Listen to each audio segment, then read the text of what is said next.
Parce que la progrès, c'est qu'elle connaît Dieu, puis il bénit Dieu. Or, pour Babylone, ce n'est même pas ça. Eux, c'était carrément des peuples de là, ils sont même païens.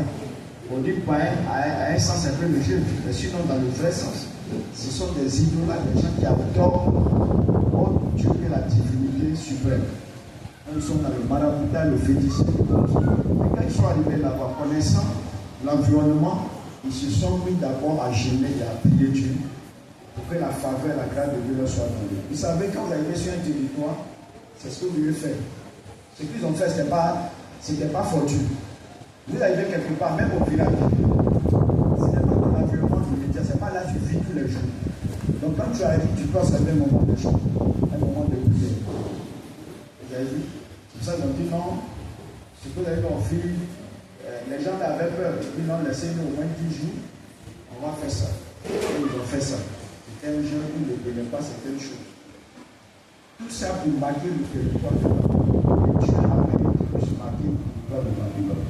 De sorte que même le roi de la mort de Nebuchadnezzar, ils ont des faveurs. Après Nebuchadnezzar, c'est fini, je crois, Darius, ils ont même des faveurs. C'est ainsi qu'ils sont introduits dans le palais. Mais regardez avec moi ce verset, à partir du verset 1. Darius trouva bon d'établir sur le royaume 120 strates qui devaient être dans tout le royaume. Il mit à leur tête 3 chefs au nom desquels était Daniel. On avait combien? 3 chefs au nom desquels était Daniel, afin que les strates leur rendissent compte et que le roi ne suffit d'aucun dommage. Il y avait 3 chefs qui ont été établis. Donc Daniel était chef, il y avait 2 autres, on n'a pas nommé leur nom. Vous voyez, non? Écoutez bien ce qui s'appelle. Je continue. Daniel surpassait les chefs. Vous voyez maintenant?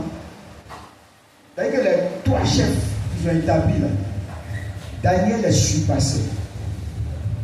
Il surpassait les 2 autres. Pourquoi? Parce qu'il s'est investi, parce qu'il était en alliance avec Dieu. Quand tu es en alliance avec Dieu, là où tu travailles, tu vas voir que c'est Dieu qui garantit ton élévation. Pourquoi? Parce qu'il te donne un esprit supérieur, il te donne l'intelligence et la sagesse. Aujourd'hui, dans le monde, c'est qu'il y a une recherche. D'autres cherchent à toquer les gens, à critiquer, à avoir des faveurs, de tel ou tel. Non, pour nous, avoir de Dieu, c'est pas ça. Nous, on cherche Dieu dans le marché. Pour que Dieu lui-même nous donne sa sagesse et son intelligence sur toutes choses. Dès là où tu as ça, tu vas voir. Tu vas monter, tu vas regarder les échelons. On continue. Parce qu'il avait en lui un esprit supérieur et le roi pensait, regardez maintenant, écoutez-moi bien, la dernière phrase. Le roi pensait quoi? À l'établir sur tout le royaume.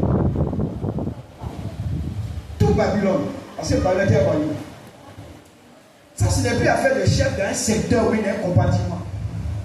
Ça veut dire qu'au point que le roi lui-même s'oublie, comme ce qui s'est passé pour Joseph.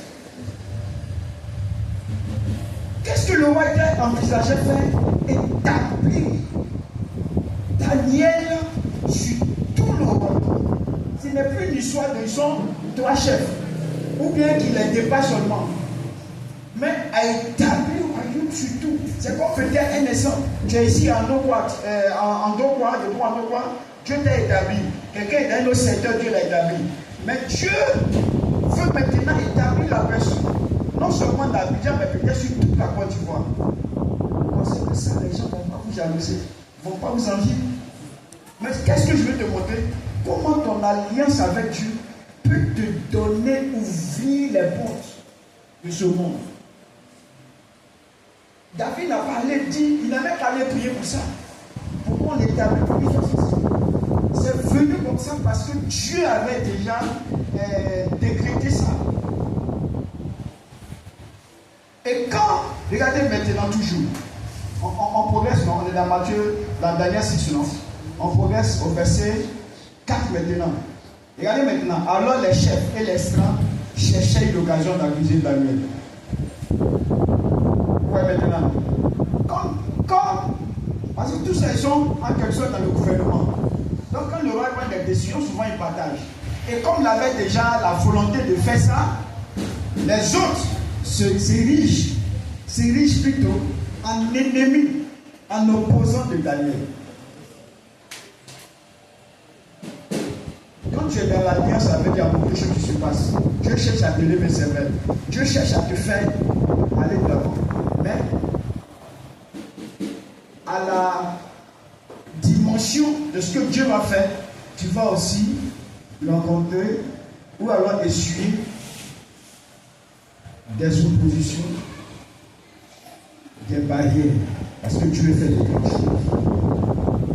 C'est ainsi qu'ils vont monter le coup. Je vais passer là devant balance.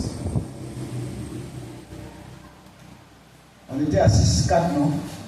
Je reprends. Alors les chefs et les sages cherchèrent une occasion d'accuser Daniel en ce qui concerne les affaires du royaume.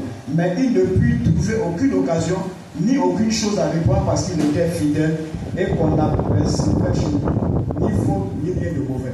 Quand tu es dans l'alliance avec Dieu, partout tu peux tout. À cause de l'alliance, il y a des choses que tu ne peux pas faire. Je vous ai dit dans les services, ce qui peut se faire. Souvent les gens formant il y a des critiques, mais toi tu n'es pas dedans.